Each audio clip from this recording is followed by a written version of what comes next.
호수 위에 떠 있는 달 그림자를 쫓는 느낌이다. 윤석열 대통령이 일가를 했습니다. 왜 이런 말이 나왔을까요? 자, 오늘 말씀드린 대로 3명, 그러니까 한 명은 곽종건은 국회 청문회에 갔고, 그리고 육군 사령관 출신 이진우 소방사령관, 여인영 방첩사령관 다 전직입니다. 거기와 홍장현 국정원 1차관은 헌법재판소로 가서 지금 심리를 했는데, 두 사람의 전직 사령관은 심리가 끝났고 지금 홍장원을 심리를 지금 하고 있는 중입니다. 홍장원에 대해서는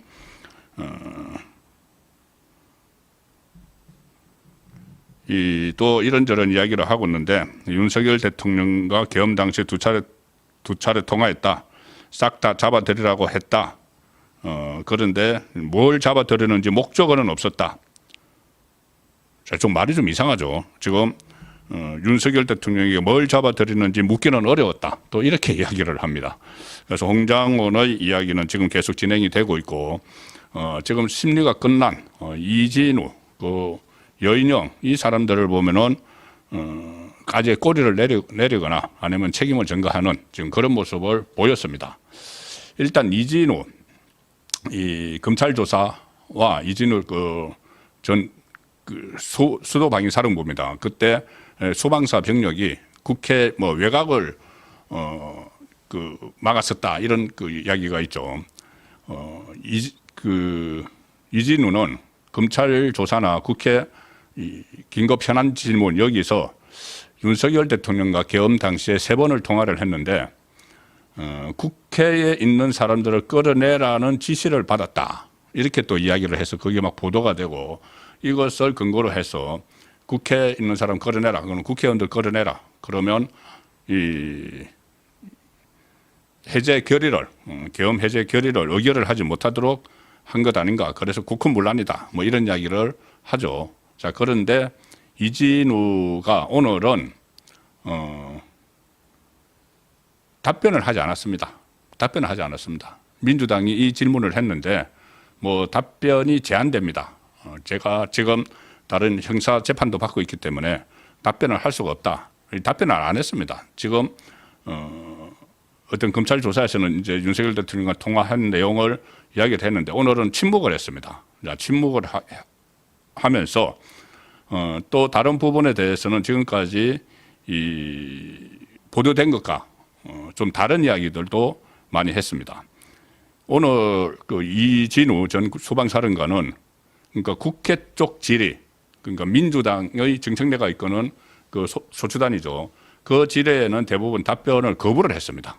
왜 그런가 하면은 아마 이 답변이 이제 유도 신문이 막 들어가면은 자기가 잘못 이야기하면은 형사 재판에 영향을 미칠 수가 있다. 그런 생각을 했겠죠. 어쨌든 좀 왜곡이 될 가능성이 있으니까 민주당 쪽 질문에는 답을 거부를 했고, 윤석열 대통령 쪽 변호인단의 질문에는 다 대답을 했습니다. 자, 가장 중요한 게 이겁니다. 이 대통령으로부터 지금 오늘은 그런 이야기를 했습니다. 누군가를 체포하라는 지시를 받은 적 없다. 자, 지금 크게 두 가지 가지고 국헌문란을 이야기하죠. 하나는 체포, 14명 체포 명단 그 이야기를 하고, 또 하나는 국회 본회의장에 있는 의원들을 끌어내라고 했다는 이 두 가지입니다. 그런데 이게 지금 다 진술이 지금 깨지고 있는 그 상황이 오늘도 좀 진행이 됐습니다.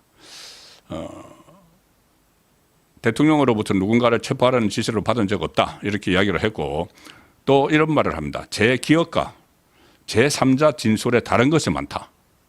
이것도 이제 책임처로 떠는 거죠. 자들끼리 싸우는 거죠. 그리고 대통령으로부터 누군가를 체포하라는 지시를 받은 적이 있느냐 이 무릎에 없다. 지시 받은 적 없다. 그런데 더 이상 답변 드리지 않겠다. 이렇게 이야기를 합니다. 이야기를 하면은 나중부터 재판에서 불리할 수도 있으니까 어쨌든 없다. 그런 것을 받은 적이 없답니다. 그리고 솔직히 이렇게 이야기합니다. 이 말이 저는 맞을 것 같습니다. 이진우가 그 급박한 상황에서 이 국회에 투입된 군을 지휘하던 상황이 잘 기억이 나지 않는다. 이렇게 이야기합니다. 구체적으로 뭐라고 하냐면은 당시에 본인은 이 장갑차 안에서, 이 장갑차라는 게 우리가 생각하는 그런 장갑차가 아니고 이제 지휘 차량이겠죠. 지휘 차량 안에서 무전기 3개를 들고 지휘를 막 했다. 그 급박한 상황이어서. 그래서 누가 뭘 말했는지 모르겠다. 이렇게 이야기를 합니다. 지금까지도 기억이 조각난 것처럼 기억이 잘 안 난다. 이렇게 이야기를 했는데 어떻게 이 각종건이나 인형이나 이런 사령관들은 일일이 다 기억해서 꼬치꼬치 민주당 의원 유튜브에까지 가서 막 이야기를 했지 않습니까? 그래서 오히려 이게 그 상황에서 너무 무전기 3개를 들고 막 여기저기 지휘하느라고 잘 기억이 안 난다. 이게 아마 맞을지도 모릅니다. 그런데 각종건을 비롯해서 민주당 박범계를 만나고 잠시 후에 다시 설명을 드리겠지만 해유를 당했다는 정황도 오늘 국회 청문회에서 나왔습니다. 각종건. 그리고 또 각종건이 이 유튜브에 출연했던 김병주와 한때 군에서 그 직속 상관으로 모셨다. 김병주를. 김병주는 사성 장군 출신이죠. 그 인연도 오늘 또 확인이 됐습니다. 어쨌든 그 해유를 당해서 마치 본인이 이야기하는 것이 이 팩트가 있었던 것처럼 막 하는 부분이 있지 않느냐, 그런 정황도 지금 드러나고 있습니다. 그리고 이진우 수방사령관은 이렇게 이야기합니다. 전 국민을 상대로 윤석열 대통령이 계엄 선포를 방송을 통해서 얘기를 하시는데 그 계엄을 위헌이라 생각할 여지가 없었다. 그것도 이야기를 했습니다. 일부 사령관들은 이것은 위법한 것이기 때문에 내 차원에서 부하들을 움직이지 못하도록 했다. 내가 알아서 판단했다. 막 이렇게 하지만은 사실 대통령이 국민들 앞에서 TV로 생중계하면서 그 계엄령 담화를 선포를 하는데 그걸 위헌위법이라고 바로 생각을 할 수가 있겠느냐. 그 이야기죠. 이 말이 옳은 소리 같이 들립니다. 그리고 군인 관점에서 대통령의 대국민 담화는 전략 지침이다. 대통령이 국군 통수권자니까 전략 지침이고, 그래서 당시 계엄이 적법했다고 생각을 했고, 김용현 전 국방부 장관이 이 국회로 출동하라고 한 지시는 그냥 작전 지시로 이해했다. 이걸 무슨 군인들이 친위 쿠데타를 일으켜서 내란을 하고 이게 아니라는 이야기죠. 그리고 윤 대통령의 계엄 선포가 적법했다고 생각했다. 이렇게까지 지금 이야기를 합니다. 이진우 전 사령관의 이야기입니다. 행정과 사법 기능이 정상적으로 되지 않을 때 회복하기 위한 것도 계엄령 선포 요건으로 알고 있다. 윤석열 대통령이 바로 이 지점이죠. 계엄을 선포할 수 있는 것은 전시, 사변 또는 그에 준하는 국가 비상 상황인데, 국가 비상 상황이라고 윤석열 대통령이 판단을 했기 때문에, 이 판단은 누가 하는 겁니까? 계엄 발동 권한 있는 대통령이 하는 거죠. 그래서 그렇게 선포를 했으므로 이진우 전 사령관도 그것이 계엄령 선포 요건으로 알고 있기 때문에 적법했다고 생각했다. 이렇게 이야기를 하는 겁니다. 그리고 오늘 그 헌재가 또 그 문영배 헌재 소장 권한 대행이죠. 상당히 편파적으로 지금 운영을 하고 있는데, 그전에 김용현 장관이 이 국회 쪽, 그러니까 민주당 쪽, 오늘 이것처럼 민주당 쪽에 대해서 신문을 받지 않겠다고 하니까 왜곡을 막 할 우려가 있으니까 그때 문영배 소장 권한 대행이 그렇게 하면은 판사들의 안조가 한다. 이렇게 하면서 진술 거부권을 침해를 했죠. 그렇게 편파적으로 운영을 하다가 이 고발을 당했습니다. 문영배가. 그런데 오늘도 이 윤석열 대통령이 그전에는 직접 신문을 했죠. 직접 정인에게 질문을 했는데, 오늘은 윤석열 대통령이 직접 정인에게 질문하는 것을 허용하지 않는다. 이 명분은 그 윤석열 대통령 앞에서는 위축될 것 같고 그래서 뭐 그렇게 윤석열 대통령이 직접 적임심을 못하도록 한다고 했는데 이거 편파적인 진행이죠. 윤석열 대통령이 지난번 심리 때는 다 그것을 허용을 했는데 그때 이후에 오늘은 또 허용을 하지 않았습니다. 그리고 이 정인이 요청할 경우에 정인과 대통령 사이에 가림막을 설치하겠다. 이 대통령이 앞에 있으면은 위축이 될지 모르니까는 가림막을 설치하겠다. 이렇게 했는데 오늘 이진우 전 사령관은 가림막 설치할 필요 없다 하고 본인의 할 이야기를 다 하는 자 이런 상황이었습니다. 그리고 여인형 전 방첩사령관은 뭐 윤석열 대통령이 홍장원 국정원 차장에게 전화를 해서 여인형을 도와라. 그리고 여인형이 자기에게 이 체포 대상 명단을 불러줬다. 이렇게 그 이야기를 그때 했었죠. 여인형은 이렇게 묻습니다. 그러니까 윤석열 대통령 쪽의 대리인이 여인형 전 사령관에게 국회 울타리도 가지 못했던 정인의 부대가 그러니까 방첩사 부대가 그때는 출동한 것도 아닌데 대단한 체포 작전을 벌인 것처럼 왜곡 보도되는 것이 억울하지 않느냐. 마치 대단하게 뭐 방첩사가 나서서 14명을 뭐 이 체포 명단에 하고 뭐 체포하러 다니고 한 것처럼 하니까 억울한 거지 않느냐. 이렇게 물으니까 이 여인영은 정말 당시 방첩사령관 책임자로서 안타까운 심정이었다. 국민들에게 변명하는 게 아니다. 이렇게 하면서 홍장원 그때 홍장원과 이 홍장원이 여인영이 자기에게 체포 대상 명단을 불러줬다고 이야기를 했죠. 홍장원이 언론 인터뷰를 해서 한 말 중에서 두 가지가 이상했다. 마치 홍장원이 이제 거짓말을 하는 것 같더라. 이렇게 또 이야기를 합니다. 서로 자기들끼리 지금 또 다투는 거죠. 이 여인영의 이야기입니다. 제가 밤 10시 40분경 통화해서 국회는 경찰과 협조하면서 봉쇄하고 있다. 체포조가 나가 있다고 얘기했다고 홍장원이 언론 인터뷰를 했더라. 그런데 방첩사 요원들 출동 시간은 그로부터 2시간 후인 새벽 1시다. 2시간 전에 홍 차장과 그런 대화를 했을 것 같지 않다.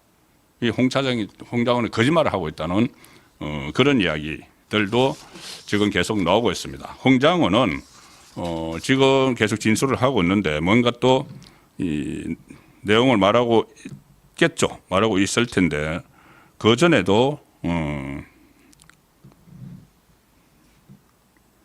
홍장은 또 이렇게 이야기했네요. 체포 명단 보고 뭔가 잘못됐다 생각했다. 14명 내지 16명으로 기억한다. 그때는 뭐 14명이라고 했었는데 그리고 이 홍장원이 지금 하는 말은 믿을 수가 없다. 왜 그러냐면은 그 전에 12월 6일 날 한겨레와 인터뷰에서 윤 대통령으로부터 방첩사와 협력해서 한동훈 대표를 체포하라는 지시를 받았다. 이렇게 언론 인터뷰를 했습니다. 그런데 국정원에 그런 일을 할 수 있는 조직과 인력도 없고 지시를 이행할 수단도 없다. 그렇게 말했는데 분명히 한겨레 인터뷰에서는 한동훈 체포 지시를 받았다. 대통령이 직접. 그리고 그 다음 날 KBS 인터뷰에서는 대통령이 저에게 직접 한동훈을 체포하라고 지시했다고 나와 있는데 그건 아니고 명단은 방첩사령관이 밝혔기 때문에 그렇게 말한 측면도 있다. 처음에는 직접 한동훈 체포 지시를 받았다고 했다가 그건 아니고 바로 그 다음 날 또 말을 바꿉니다. 다른 말들도 계속 지금 바뀌고 있죠. 그리고 홍장원은 그때 교체가 됩니다. 그 시점에. 그때 그 상황을 민주당 이재명 대표에게 보고를 해야 되는 것 아닌가 이런 이야기를 해서 교체가 된 그런 사정도 있었죠. 그래서 그때 이후에 계속 말을 바꾸고 있는데 지금도 윤석열 대통령이 체포 지시를 했다. 싹 잡아들이라 했다. 그런데 뭘 잡아들이라고 했는지 목적어는 모른다. 그래서 물어보지도 못했다. 지금 이렇게 이야기를 지금 주장을 하고 있습니다. 그래서 어쨌든 전반적으로는 이 헌재에서 제일 처음에 일방적인 군사령관들의 주장이 먹히는 것처럼 됐지만 지금은 좀 그들 자신이 좀 말도 바뀌고 있고 서로 책임을 전가하는 이런 모습을 보이고 있습니다. 이 상황에서 오늘 윤석열 대통령이 이 발언권을 얻어서 이렇게 이야기합니다. 정치인을 체포했다거나 누구를 끌어냈다거나 이것 때문에 이 두 가지 끌어내고 정치인 체포 이것 때문에 뭐 국헌문란 이야기를 하고 있죠. 그런 일이 실제 발생을 했거나 현실적으로 발생할 일을 할 만한 가능성이 높을 때 어떤 경위로 이루어진 건지가 수사나 재판에서 이야기가 된다. 이게 끌어냈거나 아니면 발생할 가능성이 높을 때 이게 이제 수사 대상이 되고 어떤 조사 대상이 되는 것이지 실제 아무런 일도 일어나지 않았는데 지시를 했니 받았니 이렇게 이야기하는 것은 마치 호수 위에 있는 달 그림자를 쫓아가는 느낌을 받았다. 오늘 이제 이 군인들 이야기하는 것을 보고 그런 느낌을 받았다고 이야기를 했습니다. 이진우 전 수방사령관 정언에 대해서는 이렇게 이야기합니다. 국군 통수권자로서 훌륭한 장군의 진술에 이러니 저러니 말 섞고 싶지 않다. 그런데 수방사 병력이 겨우 10명 정도가 국회에 진입을 했고 총기도 휴대하지 않았고 본관의 질서 유지를 위해서 유리창을 깨고 들어간 특전사 요원들도 들어갔다가 소화기 공격을 받고 다 나왔다. 그때 민주당 보좌관들이 막 소화기로 막 쐈죠. 그리고 사람마다 기억이 달라 자기 기억에 따라 이야기하는 걸 뭐라 할 수 없지만 상식에 근거해 본다면은 사안의 실체가 어떤 건지 알 수 있지 않겠나. 좀 상식적으로 생각을 해보자는 이야기죠. 지금 실제로 정치인 체포한 것도 없고 뭐 국회의원들을 끌어낸 것도 없는데 실제 발생하지 않았는데 가능성도 없었는데 그것을 가지고 여러 군인들이 서로 말이 엇갈리고 하는 이 상황이 좀 상식적이지 않다. 그런 입장을 밝혔습니다.